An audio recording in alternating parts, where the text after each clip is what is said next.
হেরে গেছে বুঝতে পেরে এখন তৃণমূল কংগ্রেসের দোষ দিলে চলবে? বিপদে তৃণমূল কংগ্রেস পাশে থাকবে, তাহলে তৃণমূল কংগ্রেস ছাড়া মানুষ পোলিং এজেন্ট কাকে খুঁজে পাবে? তাই তৃণমূল কংগ্রেস বিজেপির কোনো পেছনে লাগেনি।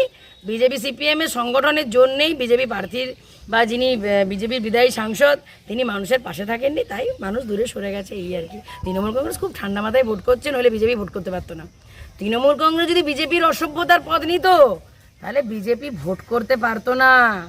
আমরা তৃণমূল কংগ্রেস খুব শান্তিপূর্ণভাবে ভোট করছি, আর বিজেপি হেরে গেছে বুঝতে পেরে এসব বিজেপি আর বিজেপির বন্ধু সিপিএম এসব ভুলভাল বলছে, এটা কোনো গুরুত্ব নেই। বুথের নেই এখন পর্যন্ত শোনা যাচ্ছে। কি জায়গাটার নাম কি বললেন? কালনা বনলা। কালনা বলনা, এটা একটু আমি আমার অ্যাসিস্ট্যান্টদেরকে বলবো একটু লক্ষ্য রাখতে। 29 নম্বর বুথ নাম্বার। 29 নম্বর বুথ নাম্বার, মানে ওটা কি আপনার গোলসি ব্লক? আমি দেখছি ব্যাপারটা, খোঁজ নিয়ে দেখছি। আমি খোঁজ নিয়ে দেখছি যে কি কারণে নেই বা